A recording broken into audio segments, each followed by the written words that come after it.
मेरे YouTube page astro Naresh पर आपका स्वागत है। नमस्कार, मैं हूं नरेश कुमार। सबसे पहले उन दर्शकों का धन्यवाद जिन्होंने पेज को सब्सक्राइब किया है, पेज के वीडियोस को शेयर कर रहे हैं, लाइक कर रहे हैं और कमेंट बॉक्स में हमें अपनी राय भी लगातार भेज रहे हैं। दोस्तों, इस वीडियो में गोल्ड और सिल्वर की बात करेंगे। पिछले हफ्ते गोल्ड और सिल्वर कैसा रहा, फंडामेंटल कैसे हैं, आगे इकोनॉमिक इवेंट्स क्या होंगे और एस्ट्रो क्या बोलता है गोल्ड सिल्वर को लेकर अगले सप्ताह के लिए, इस पर चर्चा करेंगे वीडियो में। लेकिन वीडियो शुरू करने से पहले डिस्क्लेमर, यदि आप गोल्ड और सिल्वर में इंट्राडे में निवेश कर रहे हैं तो अपने निवेश सलाहकार की मदद जरूर लें। इस वीडियो को देखकर सिर्फ गोल्ड और सिल्वर में निवेश मत करें, क्योंकि ये एजुकेशन पर्पस के लिए बनाया जा रहा है। तो गोल्ड 2 अप्रैल की क्लोजिंग जो थी इंडिया में 1,49,680 की थी और 11 अप्रैल की जो क्लोजिंग हुई है 1,52,652 पर, यानी कि लगभग 2972 के आसपास का गेन है। इसमें इसको 2% के आसपास का गेन मिल लिए, यानी कि वीकली बेसिस के ऊपर दूसरा हफ्ता रहा जिसमें गोल्ड गेन कर गया। ये अच्छा सिग्नल है। डॉलर टर्म में यदि हम देखेंगे तो 2 अप्रैल की क्लोजिंग थी 4679 की और 11 अप्रैल की क्लोजिंग है 4787 की, यानी कि ये अगेन 10 अप्रैल की क्लोजिंग, सॉरी 10 अप्रैल की जो क्लोजिंग है वो 4787 की, ये अगेन आपके लिए जो है 2% के आसपास का गेन है।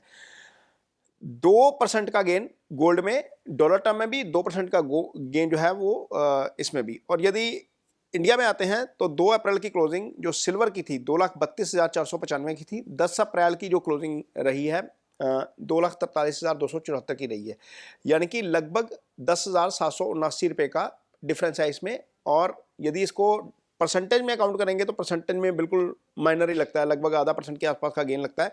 हाँ, डॉलर टर्म में गेन ज़्यादा है, वो आगे चर्चा करते हैं कि क्यों हुआ। डॉलर टर्म में जो 2 अप्रैल की क्लोजिंग थी वो 7292 की थी, लगभग $73 के आसपास, और 10 अप्रैल की जो क्लोजिंग हुई है वो $76 के आसपास हुई है। इसमें थोड़ा सा ग्रोथ ज़्यादा नजर आता है, करीब 1.5% पौने 2% के आसपास का ग्रोथ नजर आता है। और ये ग्रोथ का रीज़न जो समझ में आता है वो ये है कि रुपी एक बीच में डेप्रिशिएट हो गया था और फिर दोबारा इसने जब एप्रिसिएशन दिखाई तो रुपी टर्म में हमें गेन कम नजर आ रहे हैं। तो ये एक बेसिक कारण है डॉलर टर्म में और रुपी टर्म में गेन कम होने का, गोल्ड और सिल्वर दोनों के, क्योंकि हमारा रुपया मजबूत हो गया तो उसके कारण थोड़ा सा हमें गेन कम नजर आ रहा है इसमें। अदरवाइज गोल्ड सिल्वर दूसरे हफ्ते लगातार मजबूत थे।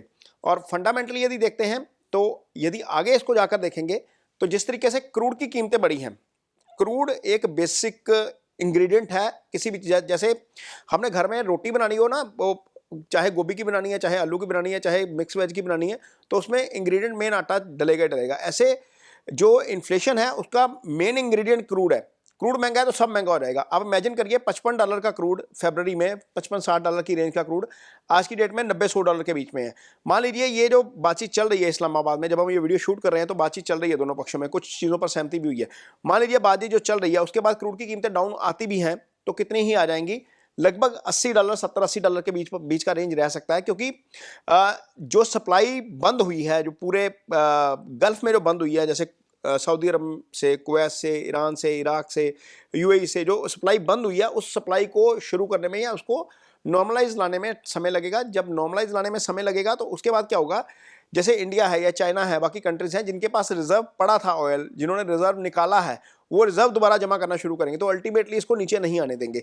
जब ये नीचे नहीं आएगा तो जब क्रूड की कीमत जो $55-60 का क्रूड था वो $70-80 के बीच में यदि झूलेगा तो अल्टीमेटली इसका असर इन्फ्लेशन के ऊपर नजर आएगा। आप सबको घर में नजर आना शुरू हो गया होगा, सारी चीजें महंगी हो गई है। तो इन्फ्लेशन यदि हाई है तो इसका मतलब यह है कि इन्फ्लेशन के अगेंस्ट हेज गोल्ड होता है। हालांकि इसका एक नेगेटिव इंपैक्ट ये भी है कि यदि इन्फ्लेशन हाई साइड पे रहेगा तो फेडरल इंटरेस्ट रेट कम नहीं करेगा, मनी सप्लाई नहीं बढ़ेगी, तो उसका मतलब यह है कि वो जो है वो उसका असर मार्केट के ऊपर नजर आता है। लेकिन जब जब इन्फ्लेशन बढ़ती है गोल्ड उसके अगेंस्ट सेफ हेवन इन्वेस्टमेंट हो जाता है। तो ये फंडामेंटल है जिसके कारण गोल्ड बढ़ सकता है आने वाले दिनों में। ये इन्फ्लेशन है सबसे बड़ा। दूसरा, अल्टीमेटली वॉर है जो चल रही है, ये सीज फायर कब होता है, कितने दिन के लिए होता है, मीन ये 15 दिन का चल रहा है, क्या आगे एक्सटेंड होता है या नहीं होता है। तो एक डेट है 20 अप्रैल की। 20 अप्रैल को क्या होगा, शनि इस समय 13 डिग्री पे है, मंगल बिल्कुल 13 डिग्री पे उसके ऊपर आ जाएंगे। इसको प्लेनेटरी वॉर बोलते हैं, ये दोनों ही दुश्मन ग्रह हैं। तो 20 अप्रैल का दिन नोट करके रखिएगा, ये अगले मंडे को आएगा। अगला मंडे बहुत इंपॉर्टेंट है एस्ट्रोलॉजिकली। उस दिन केतु का नक्षत्र गोचर भी होगा। केतु और राहु उसका नक्षत्र गोचर जो होता है या राशि का गोचर जो होता है वो जो होता है एक ट्रू होता है, एक मीन होता है। इसमें कुछ दिन का डिफरेंस होता है। जैसे 29 मार्च को केतु का ट्रांजिट हो चुका है मघा नक्षत्र में, लेकिन 20 को एक बार दोबारा होगा और ट्रू केतु का गोचर होगा। तो वो गोचर भी उसी दिन है, मंगल शनि का डिग्रिकली एक्सिस भी उसी दिन है। तो 20 की डेट वैसे ही बड़ी इंपॉर्टेंट बन जाती है मार्केट के लिए। तो उस दिन आपको मार्केट में बहुत उतार चढ़ाव नजर आएगा।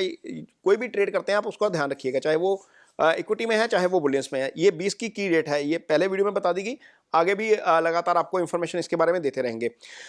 यूएस और ईरान की जो डील है वो जैसे जो सीज फायर हुआ है वो अभी पिछले हफ्ते हुआ है, 10 के आसपास हुआ है, 8 अप्रैल को, सॉरी 8 अप्रैल से 15 अप्रैल, 15 दिन मान के चलिए, 2 हफ्ते का जो समय दिया है वो 22 बनता है।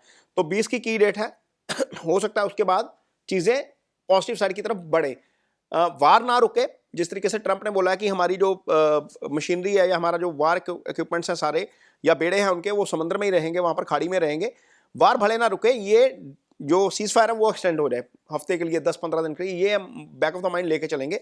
तो ये एक बहुत बड़ा इवेंट रहेगा जो गोल्ड और सिल्वर को अगले दिनों में प्रभावित करेगा। तो इस हफ्ते ये तो चीजें हो गई। इस हफ्ते इकोनॉमिक डाटा बड़ा इंपॉर्टेंट रहेगा अगले हफ्ते जो आने वाला है यूएस में। मंडे को यूएस की एग्जिस्टिंग होम सेल्स का डाटा आएगा, ट्यूसडे को यूएस का पीपीआई का डाटा आएगा, वेडनेसडे को यूएस का जो है वो एम्पायर स्टेट का सर्वे आएगा, ये थर्सडे को यूएस का वीकली जॉबलेस क्लेम का डाटा आएगा। ये इसके साथ ही जो फिलाडेल्फिया का मैन्युफैक्चरिंग सर्वे है वो भी इसी दिन आएगा, थर्सडे के दिन ही। तो ये बहुत 4 इंपॉर्टेंट इवेंट हैं अगले हफ्ते में जिसके ऊपर नजर रखना जरूरी है।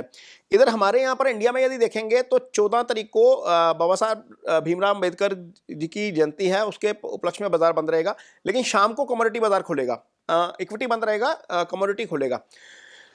इसके बाद यदि हम एस्ट्रो देखते हैं तो यहाँ पर सबसे इंपॉर्टेंट हलचल है और इसके ऊपर डाटा भी हमें ये स्टडी भी किया है इसके ऊपर कि क्या रहता है। हालांकि शास्त्र जो कुछ कहता है वो एक अलग विषय है, उसको भी स्टडी किया हुआ है, लेकिन ये कोशिश रहती है जब आपके सामने आते हैं तो देखते हैं कि क्या चीज़ें उस हिसाब से चलती हैं जिस तरीके से शास्त्र में मेंशन किया हुआ है। तो एस्ट्रो में जब मैं वीडियो शूट कर रहा हूं तो वीडियो शूट करने की से एक रात पहले, यानी कि रात को 10 अप्रैल रात को 1:20 पर, यानी कि 11 अप्रैल को मरकरी पाइसेस में आ गए हैं। मरकरी का पाइसेस में आना यानी कि मीन राशि में आना, इसको बोलते हैं बुध नीच के हो गए हैं। बुध का नीच होना, बुध बाजार के कारक है, बुध ट्रेड के कारक है, तो बुध नीच के हो गए हैं। सूर्य इसी हफ्ते 14 अप्रैल को 9:38 पर सुबह जो है वो पाइसेस इसमें आ जाएंगे, एरिस में आ जाएंगे, उच्च के हो जाएंगे। तो एरिस क्या है? एरिस सोने से जुड़ी हुई राशि है। इसको जब हम शास्त्र में पढ़ते हैं तो एरिस से सोने का विचार किया जाता है।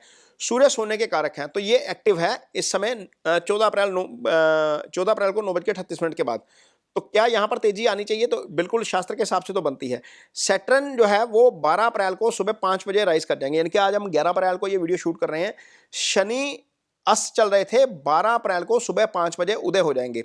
अब बहुत सारे ऑनलाइन पंचांग आप देखेंगे वहां पर लिखा हुआ है 17 अप्रैल को शनि उदय हो रहे हैं, लेकिन यदि हम डिग्रिकली देखेंगे, डिग्री क्योंकि शास्त्र में डिग्री भी दी गई है कि कौन सा प्लैनेट कौन सी डिग्री के ऊपर आकर अस्त होता है। यदि हम डिग्री को देखेंगे तो सूर्य और शनि की डिग्री 15 से ज्यादा हो जाएगी कल सुबह 5 बजे, यानी कि 12 अप्रैल को 5 बजे तो शनि उदय हो जाएंगे। तो मेन 3 इवेंट हो गए। चौथा इवेंट है आपके सामने, वीनस कृतिका में आ जाएंगे। कृतिका जो है वो वीनस का फेवरेबल नक्षत्र है चांदी के लिहाज से। ये 16 अप्रैल को होने जा रहा है, 10:19 को रात को होगा।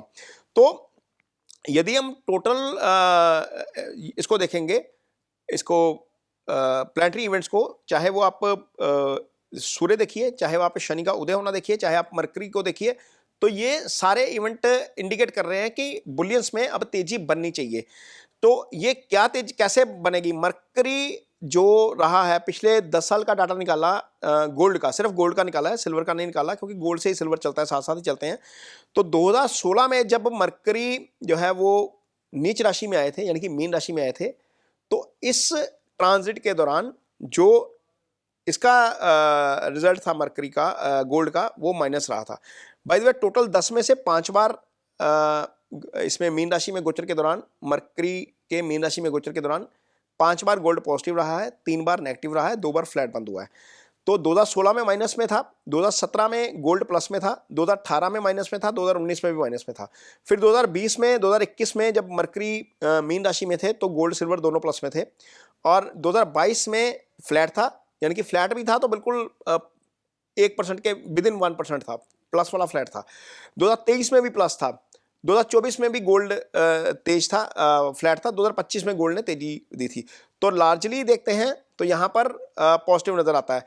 यदि हम सन का देखते हैं, सन क्योंकि अगले हफ्ते सन का भी गोचर होगा, सन एरीज में आएगा, तो सन जब एरीज में रहे तो 4 बार बाजार पॉजिटिव रहा, 3 बार नेगेटिव रहा और 3 बार फ्लैट रहा।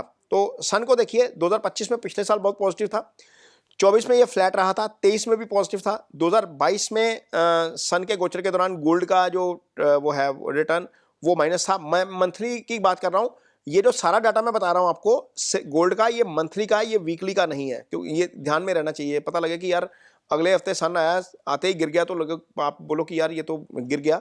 तो जो सन का डाटा दिया जा रहा है वो 14 अप्रैल से लेकर 15 मई तक का दिया जा रहा है, अगले महीने जब सन चेंज होगा। तो थोड़ा सा बैक ऑफ द माइंड रहेगा कि अगले महीने तक कैसा रहेगा। तो 22 में माइनस था, 21 में फिर अगेन पॉजिटिव हुआ, 20 में फ्लैट था, 19 में भी फ्लैट रहा था मार्केट, 2018 में और 2017 दोनों में नेगेटिव रहा था मार्केट, 2016 में पॉजिटिव था। तो यदि हम इन दोनों चीज़ों को एनालाइज करते हैं, सूर्य को एनालाइज करते हैं, तो मोटे तौर पर लगता है कि पॉजिटिव रहेगा, लेकिन ये 15 मई तक का है।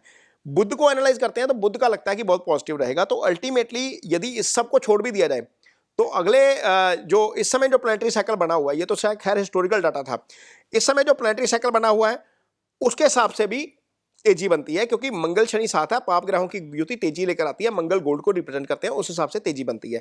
सूर्य मेष राशि में आ जाएंगे और मेष राशि सूर्य की अपनी राशि है, उच्च राशि है, मेष राशि गोल्ड को रिप्रेजेंट करती है, सूर्य गोल्ड के कारक है, यहां पर भी तेजी के संकेत मिलते हुए नजर आ रहे हैं।